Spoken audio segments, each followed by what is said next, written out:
Hello, welcome to today's lecture. Um, so, world politics is structured this way. We start out by talking about contending theories of world politics. Uh, the first two and the two biggest theories are realism and liberalism. Then we also spend a little bit less time on constructivism, tribalism, and Marxism.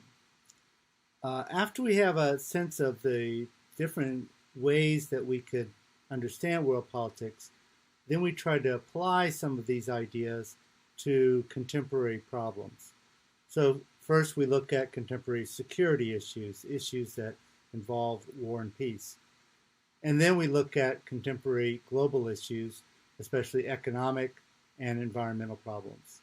And we'll see how well these theories that we begin with at the start of the term hold up in helping us understand some of the headlines, some of the issues that we as citizens and our elected leaders deal with on a daily basis. So today we're going to start with realism, which is the oldest and perhaps the most important, or at least most widely followed theory of international politics. And then we'll talk about liberalism. Now, I'm going to try to give you the best case, the arguments in favor of each of these theories. So you may come away feeling after we talk about realism and read about it that, oh, I'm a realist. That sounds very convincing to me. But then we're going to turn it over and make the best case we can for liberal theory. And you may find that then you find you gravitating in that direction. So we'll just see. We begin actually by talking about what is a theory. Why do we need a theory? Well, theories serve, first of all, theories are basically, they are a set of logically linked causal arguments about how the world works. All right. When I say causal, I mean A causes B, which is a form of explanation, right? We're trying to explain something about the world. And so a theory is basically doing that. But let's look at the four main functions of theory. First of all, to simplify. So we know, just pick up a newspaper that just covers one day's worth of news. The amount of information there, the complexity of the information is, mind-boggling. And in fact, in the old days, we lived in a world where information was scarce. You had to be at a major institution like Harvard or like the CIA or a major corporation to have access to an abundance of information about the world around you. That information was kind of hoarded in these major institutions. But now through the internet, information is widely available, and more data is being gathered and organized and disseminated than ever before. So now the problem isn't how do we get access to information, it's what do we do with all the information that we have. And one of the ways in which we cope with all that information is to develop theories that give us an idea of what data, what information is actually important and what is less important, to prioritize which information to look for, and to know what its meaning is. Once we know what information is important, why is it important? How does it relate to other information? And so really a theory is meant to simplify the world for us. Sometimes theories seem complex, abstract, but in fact, without theory, we are sort of left out there to deal with an enormous complexity that's beyond any human's comprehension. A second element, function of theory, is to generalize. So we want to not just understand a particular case we want to understand what class of social phenomenon does that case belong to. So let's say a civil war. Well, we want to develop theories about civil wars as a class, not just about each individual civil war. So we want to be able to develop arguments that explain why civil wars happen or don't happen, and that will that we can generalize across different cases. So one of the first things we do when we gather information, we think about the world, is we ask, what is this a case of? What broader class of events does it clump together with? Civil war is one example. Financial crisis is another example. So we study these things together as a class of phenomena. So we want to be able to, therefore, develop theories that generalize beyond just a particular case, a particular place, a particular time. A third function, as we've kind of alluded to already, is that theories need to be able to explain. We need to be able to understand why, answer the why question. Why does cancer increase after World War II? Well, we also know that cancer grew in the 50s, 60s, 70s. So did the number of people watching television and the number of hours they spent watching television. Was cancer, therefore, if cancer is growing, television watching is growing, are they related some way? Did television cause cancer? Well, perhaps not. A lot of things, move sort of in tandem with each other. Doesn't mean they're necessarily related. So theory helps us to develop an idea of which things that may be correlated or actually have causative effect. That where one thing leads to the other. For instance, smoking leads to cancer. We know that not only because as people smoked more, we got more cancer, but also we developed a theory that explained the mechanisms, how cigarette smoking introduced carcinogens into our bodies and the effects that had. So theories try to not only simplify and generalize, but they try to explain. And these usually take the form of A leads to B. Or when A goes up, B goes up. When C goes down, B goes down. A goes down, B goes down. But with the added factor that we need to be able to understand whether there's a causative relationship between those two things. The ultimate aim of theory and a kind of a fantasy world would be to predict. There was a movie called Minority Report where it was possible to predict crimes before they took place. We don't live in that kind of world. In international relations, we regularly get caught by surprise. We didn't anticipate the end of the Cold War. We didn't necessarily, not everyone anticipated the financial crisis of 2008.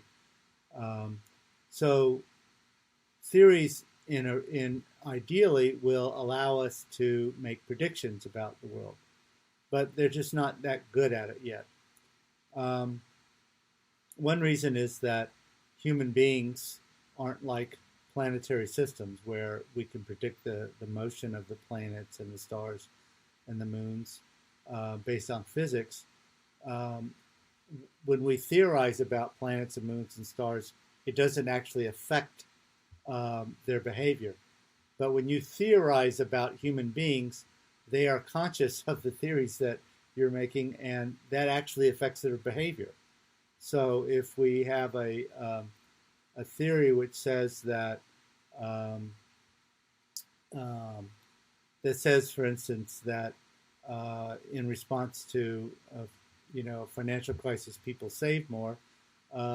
It may be that people save more because they're told that that's what one does in response to a financial crisis.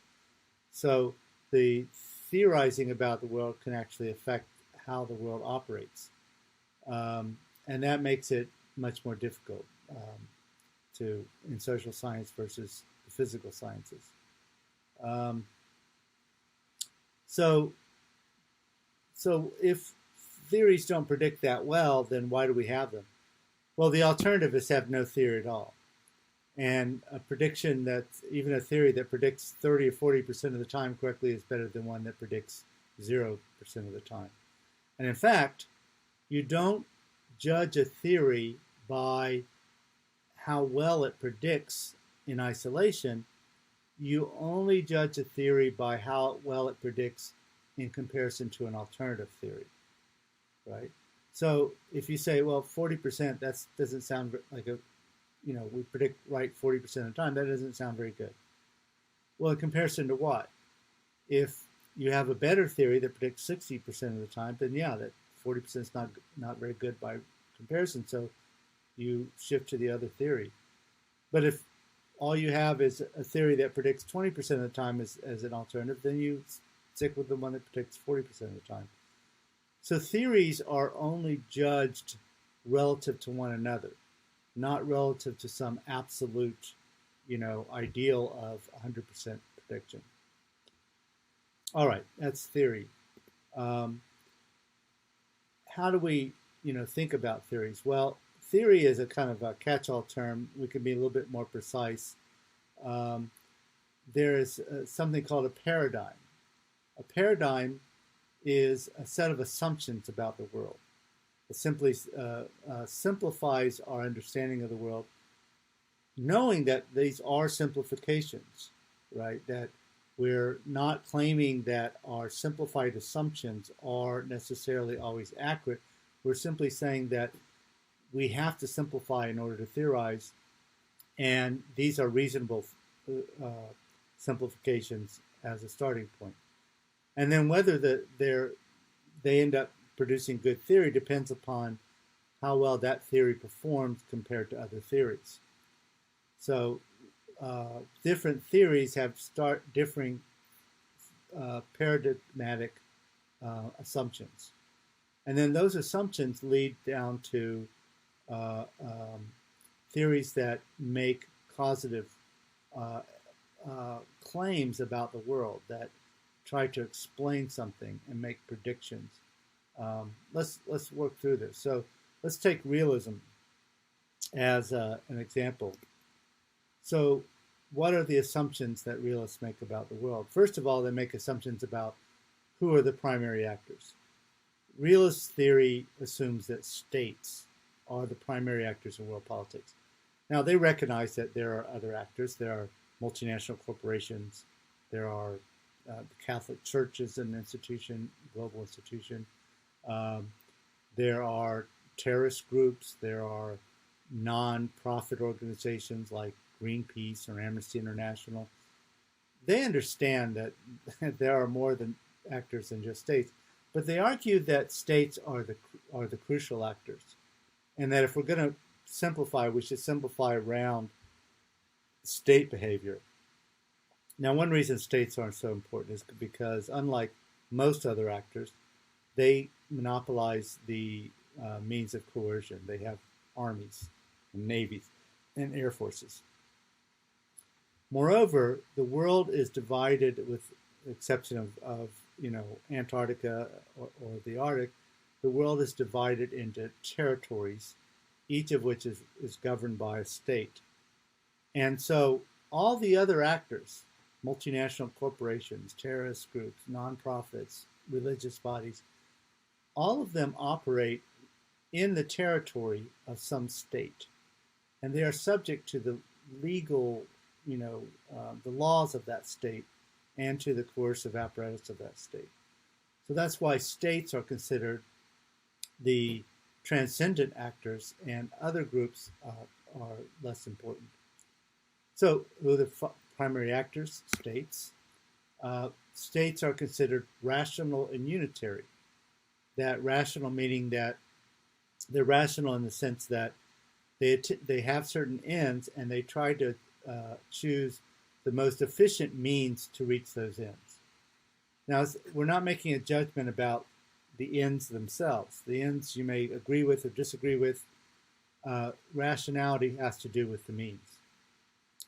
So having chosen a set of ends, a set of objectives, then states look across the different ways, different means available, whether it's foreign aid or military force or economic sanctions, to achieve those ends, and they choose those means that are most efficient. Unitary in that we assume that states ultimately make decisions that are decided upon by a top leader, whether it's a king or a president or a prime minister, and that we understand that there are other actors that have an input into decisions, but ultimately there is a leader who makes a decision. And in that sense, we can treat states as if they were unitary, even though we know that there's domestic politics, there's factionalism, there's different political parties and interest groups. Second assumption is, what are states' motivations? Well, there are two versions of realism. One is defensive realism.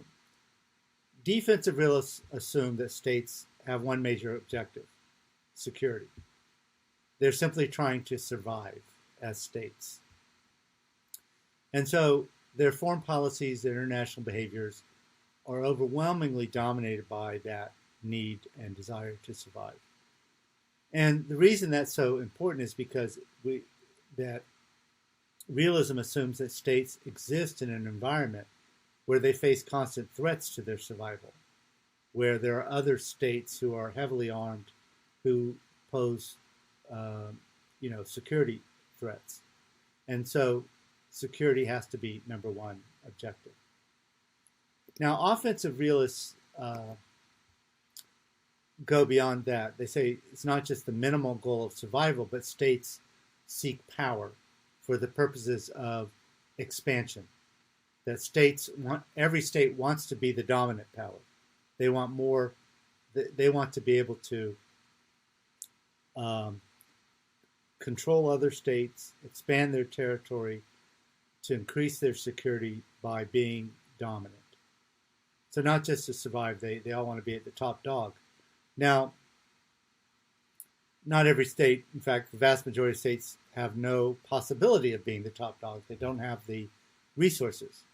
But there are always some states we call great powers who have sufficient resources that it is reasonable for them to contemplate and compete for that top position. So defensive realists assume that states seek security. Offensive realists assume they seek power. Now, what is the structure of international politics? How do these actors, states, relate to one another? Well, we can think of domestic politics as a hierarchic political system, in that there's a central government. That government makes laws. It has police and judiciary and prisons to enforce those laws. And politics takes place within a rule-bound setting where everybody knows what the rules are, whether they're the rules of democracy or the rules of authoritarianism. There are clear rules of how politics takes place. Now, and the state provides security via police, via courts, etc., and laws for those who live within its boundaries. International politics is different. Instead of being hierarchical, it is what we call anarchical, according to realists. Anarchy doesn't mean chaos. It simply means the absence of higher authority. So there's no central government. There's no world police. There's no world courts. There's no, world security force that comes to, countries when they get invaded. They don't have a 911 they can call to help them. There is a United Nations, but realists consider it very weak and basically not as a body that has control over states, but it's really a creature of the great powers. So in an anarchic international system, there's no higher authority to provide security for the actors who are states. It's a society of states, but a society of states living in in an environment without any police force and without any laws. And so, who provides security in an anarchic system? The actors themselves have to provide their own security. We call it a self-help system. That's why all states have, armies and military forces to protect themselves. So if you don't have any external body you can look to for security, you have to look to your own means. You try to protect yourself. Now, states sometimes band together against other states, but ultimately that doesn't violate the premise of anarchy. So an anarchic system is one where there's no central authority, where states rely upon self-help for security.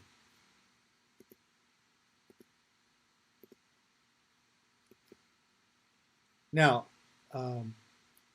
what do realists leave out? Well, they leave out a rationality in decision making. That policymakers are not always, don't always choose the most efficient means. They sometimes make mistakes. They sometimes lack full information when they're making decisions. They sometimes have erroneous ideas about how the world works, so that their predictions of what their policy's impact will be are very wrong. So that all gets left out. Realists leave out domestic politics, as we said. They consider the state unitary. So they ignore the fact that national interest is not clearly defined. What are the objectives of states? Well, they're actually, one could argue they're more complex than just security or power. And that's why within countries, people disagree over whether to have high tariffs or low tariffs, over whether to join a security alliance or not join, whether to go to war or not go to war, whether to give foreign aid or not give foreign aid. So all these things are matters of debate, and they're matters of debate because there is no unitary actor. Well, realists would, they set aside that complexity. The actors within realism states it makes no assumptions. It basically does not bother to gather information. What is the culture? What's the religion? What are the political identity of states? It treats states all as the same, right? They're all basically just mechanisms for ensuring their own survival and the security of their territory and people. And then finally, realists leave out morality. They don't think states act out of altruism or morality. They're basically self-interested, and they act in their own interests. Now, one of the interesting aspects of realism is that realists, especially defensive realists, they offer what we might call a tragic view of world politics. And what I mean by that is that one of the predictions that realists make is that there are many potential ways in which states could benefit through cooperation, right? They can all have economic gains from lowering tariff barriers. They could all benefit if they cooperated to reduce greenhouse gas emissions. They could all reduce defense spending and probably be better off. And yet, those potential gains often go unfulfilled. That states end up in conflicts that are actually do harm to their own interests. They end up worse off than if they had not been in conflict. So why is it that states tragically are unable to realize the potential benefits of cooperation? Why instead do they end up in conflict so often? The realist argument is that this happens because anarchy gets in the way of cooperation. And I'm going to give you several kind of stories or paradigms that illustrate this idea of how anarchy impedes cooperation. So the first of these is a story that's offered by a French philosopher of the late 18th, early 19th century named Jean-Jacques Rousseau. Rousseau's story is called the Stag Hunt Parable, the stag being a male deer. And basically, Rousseau posited a situation where there are 5 hunters that are out to catch rabbits, that are hunting for their families. They typically catch rabbits on an individual basis, but if they were to cooperate, they could catch a stag, and doing so would bring much more food for their families than just catching rabbits.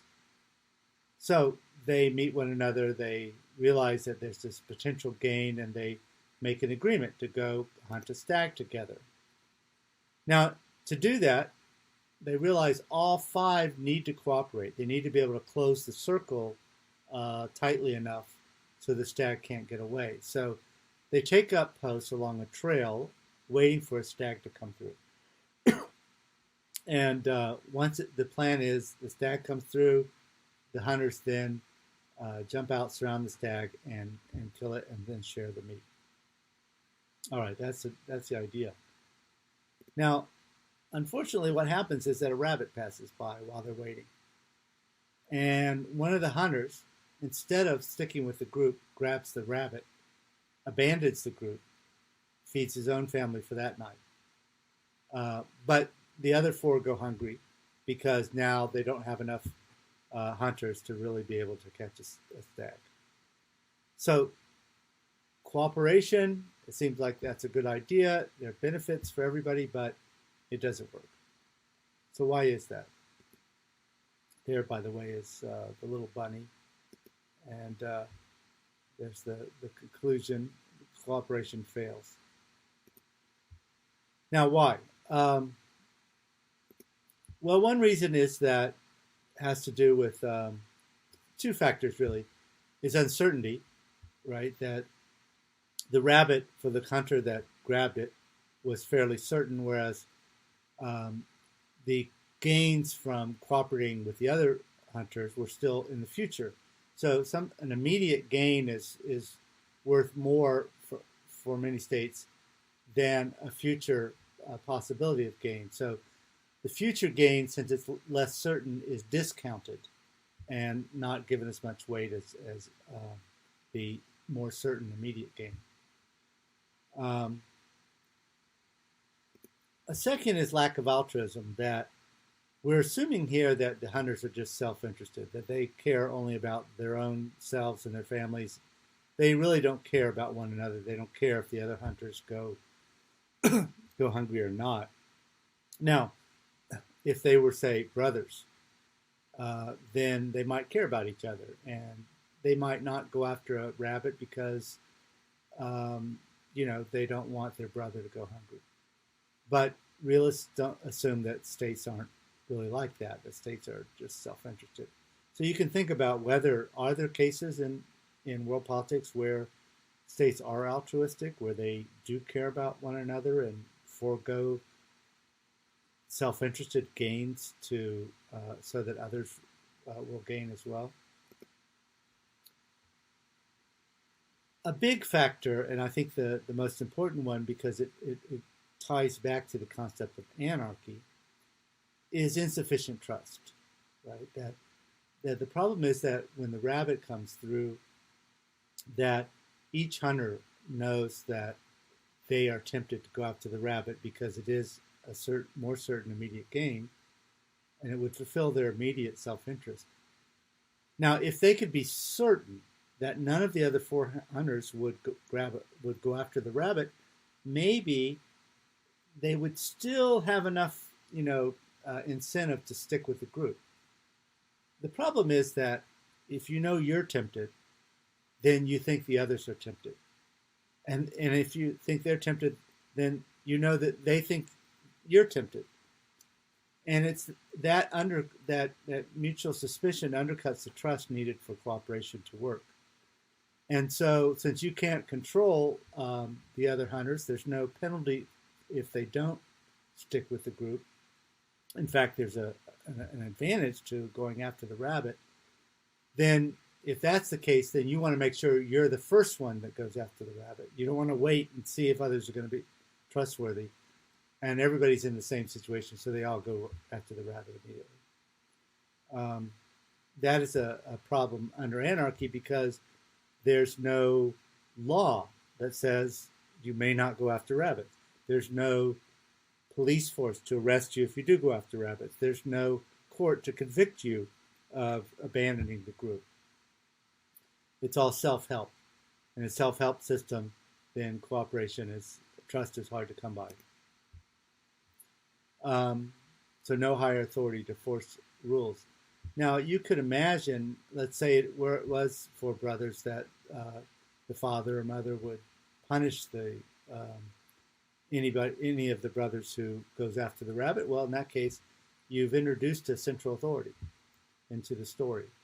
And in that case, you could imagine that the penalty would be greater than the gain of going after a rabbit, and the hunters would succeed in cooperating. So the underlying message is anarchy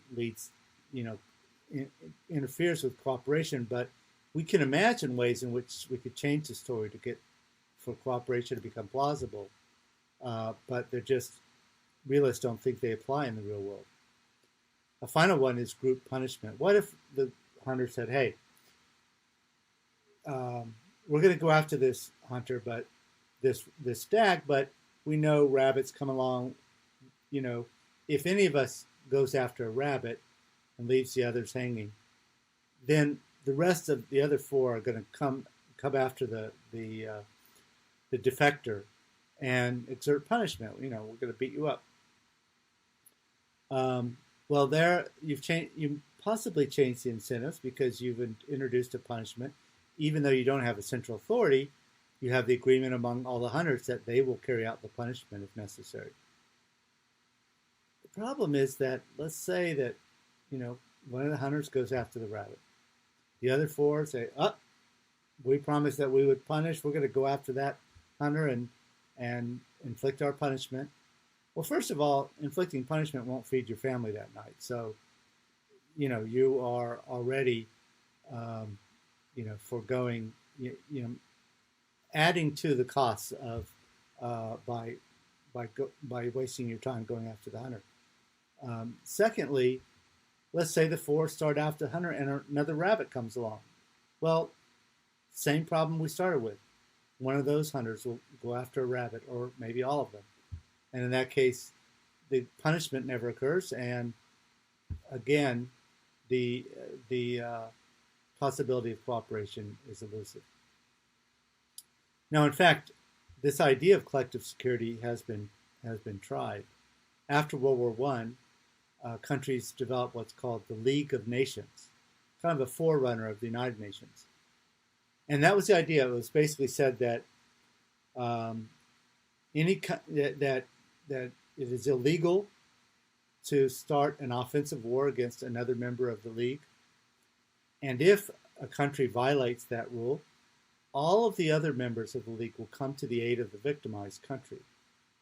So it's not just that, so that country is not on its own. It's not self-help.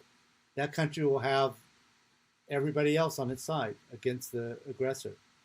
Well, that sounds like, a pretty firm guarantee against aggression, right? Any country that, attacks another would be taking on the whole world. Well, that was the idea, but in point of fact, when Japan invaded Manchuria, the world did nothing. When Italy invaded Ethiopia, the world did nothing. When Germany took over part of Czechoslovakia and later Austria, the world did nothing. And the reason is because the logic of collective security basically asks countries to act against their own self-interest. The only countries that had the potential to even do anything about Japan's invasion of Manchuria were some of the bigger European powers, especially Great Britain, which did have naval forces in the region. But they had no stake in Manchuria, and it would have been costly to try to reverse Japan's aggression. And so why should they? The other countries were all too small, too far away. So in practice, it was not realistic for the other members of the league to actually, reverse Japanese aggression, and the Japanese knew that.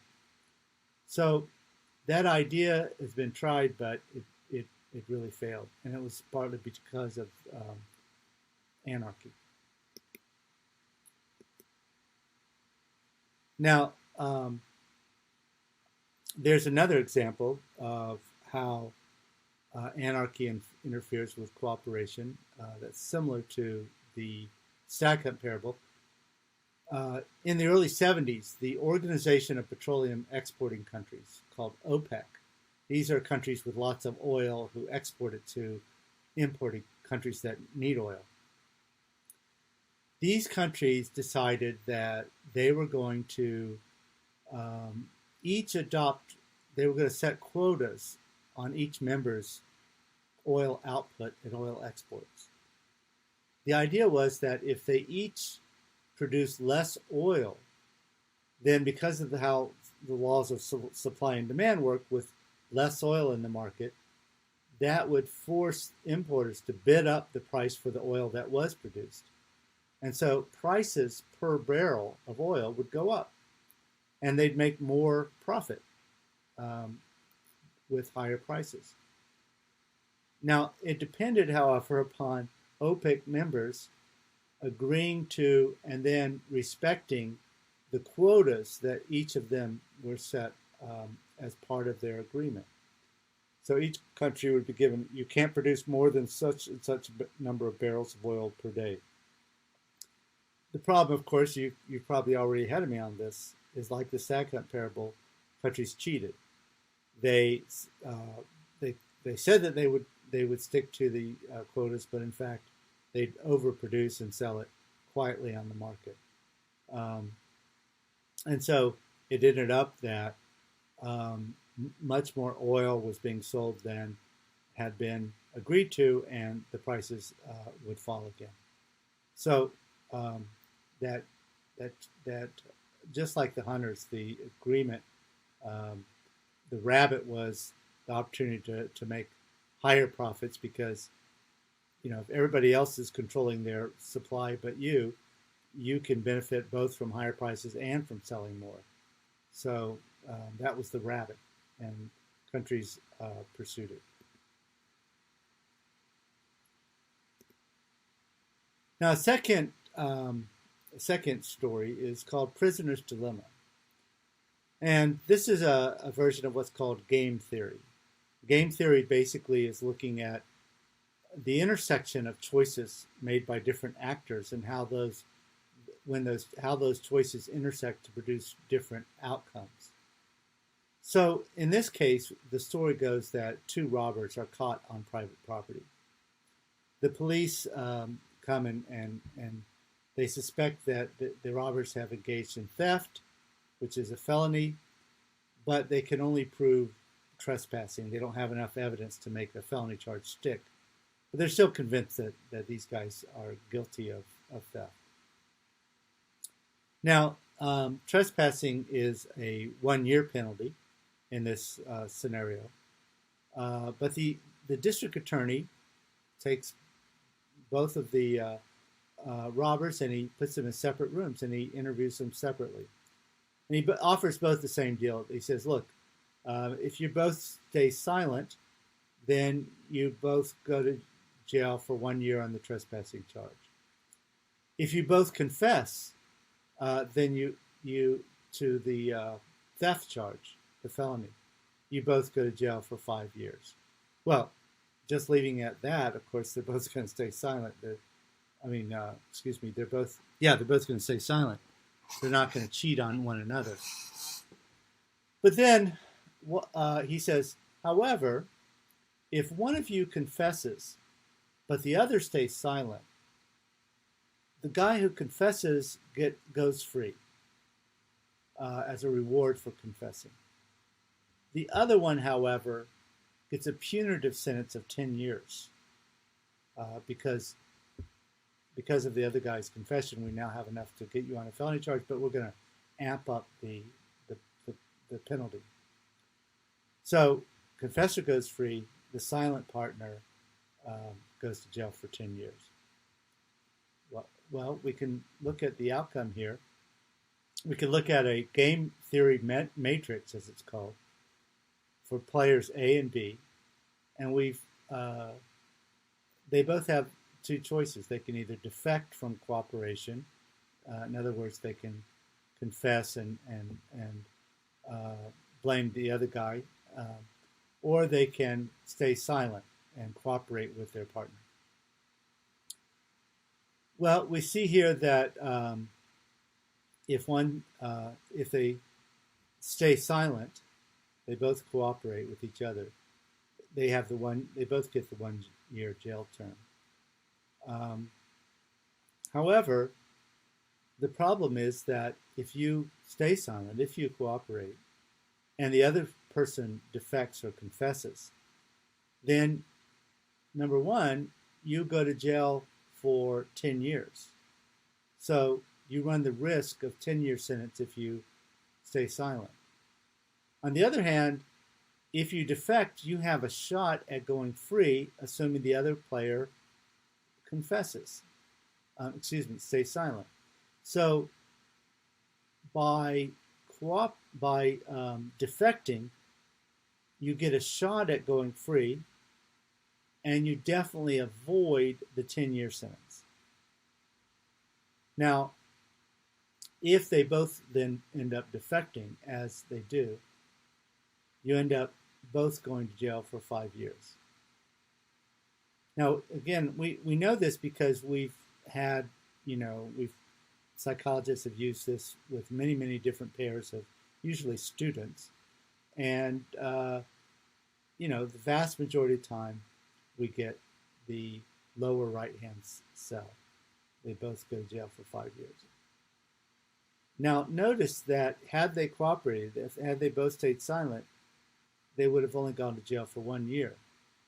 So the tragedy here is that cooperation would have been better off for the two of them together, but they end up in a worse scenario going to jail for 5 years because they each try to get an advantage over the other.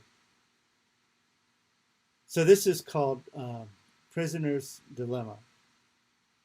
And it's seen by realists as very similar to how world politics works, that states often face circumstances where they try to gain an advantage over one another, and they end up, because they are both doing so, they end up in a worse situation than had they actually cooperated and not tried to gain advantage.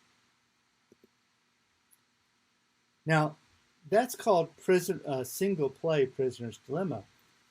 What's interesting, you just play it once and see what the outcomes are. But let's say you have the same two partners who play it again and again and again and again, maybe 100 times or 1,000 times. Do we still get the same outcome where they end up confessing and cheating on one another?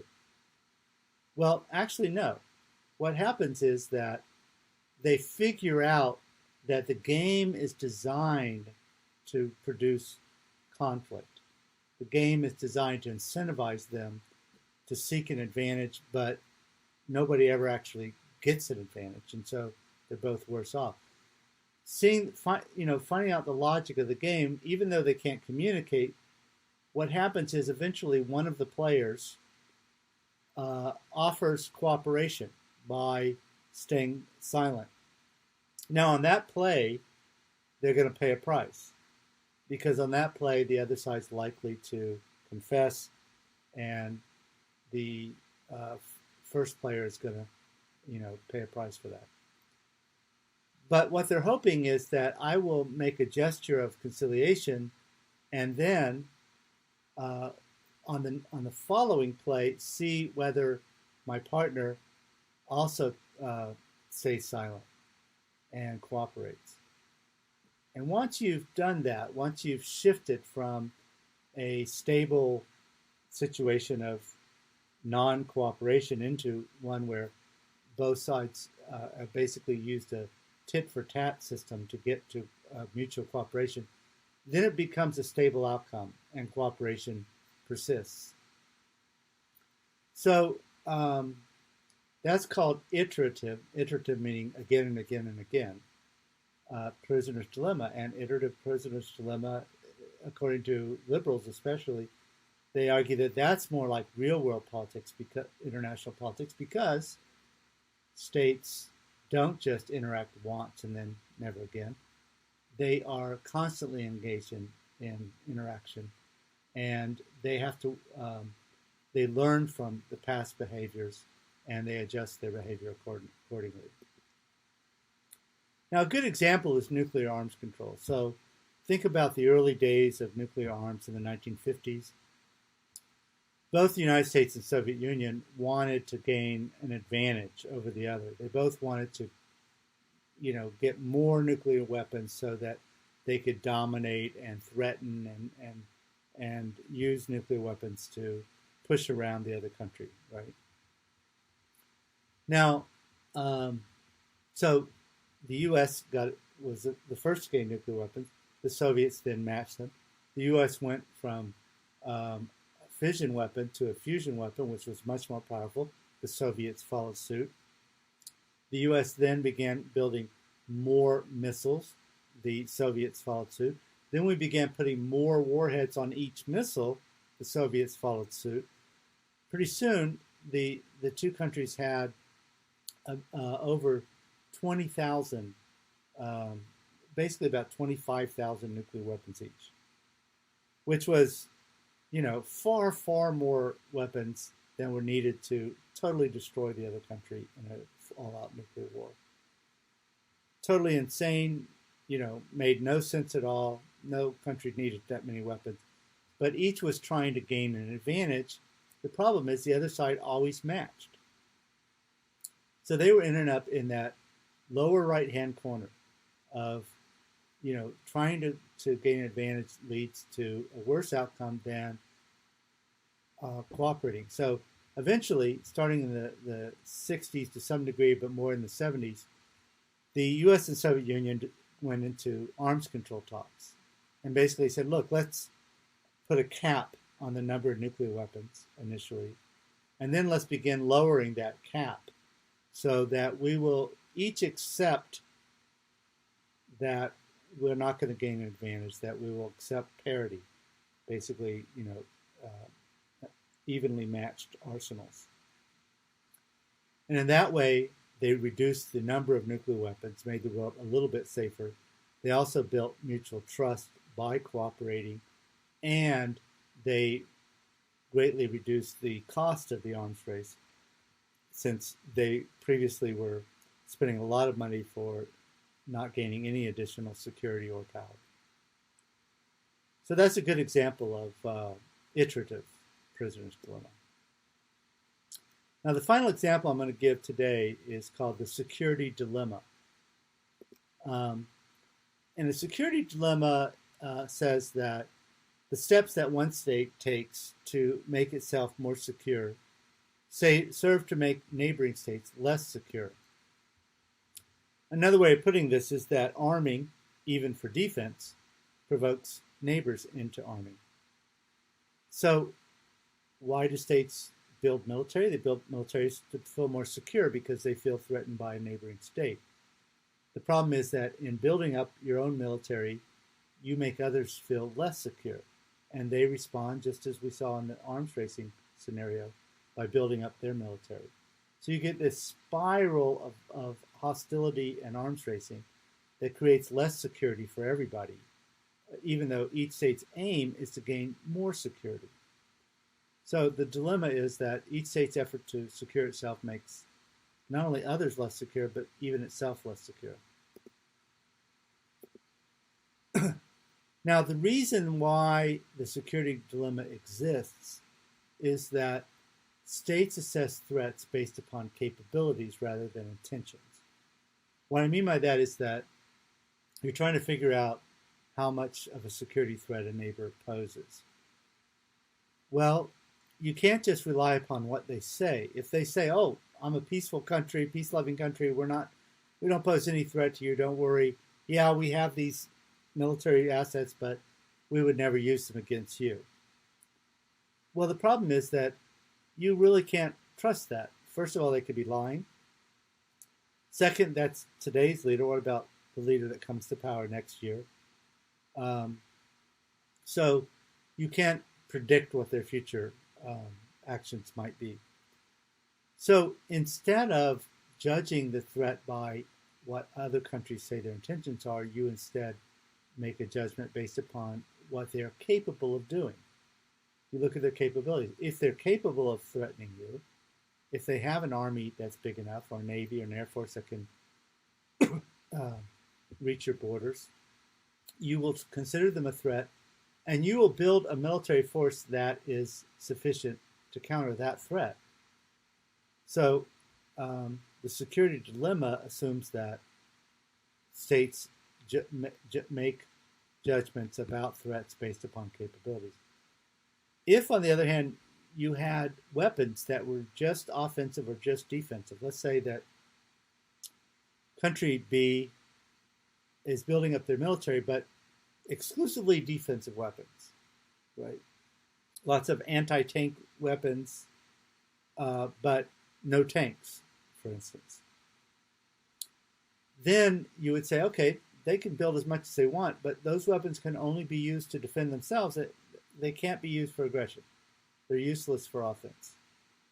In that case, well, you wouldn't feel a need to match your neighbor's military buildup, right? You would be safe without doing so. The problem is that weapons can be used both for defense and for offense. So you cannot tell typically from a country's military forces whether its intentions are benign or malign. So defensive realism has a tragic view of world politics. Even in a world where all states are defensive, where the benefits of cooperation outweigh those of conflict, as we saw in the cases of the Stag parable and the prisoner's dilemma, even in a world like that, conflict and distrust predominate, and cooperation is not really possible. And the source of this is the anarchic structure of the international system. Since there's no central authority to make and enforce laws or to prevent cheating on agreements, then states have to rely upon their own means. Now, offensive realism is a little simpler. Instead of a world of frightened sheep worried over nothing, as the defensive realists assume, there's the sheep. It's a world of wolves, where each is seeking security through dominance. In a defensive realist world, states, are exaggerate. Their sense of insecurity is exaggerated, and they are often taking measures that overcompensate for insecurity. But in a offensive realist world, there actually is good reason to fear other states, because offensive realists assume that all states are basically trying to dominate one another like wolves. And if we're talking about Hitler's Germany, it's not hard to explain World War II. It wasn't just that states imagined a threat when there didn't exist one. There was a threat, and it led to war. I'm going to stop here. We're going to have another video lecture on realism, and I hope it's been reasonably clear. Thanks.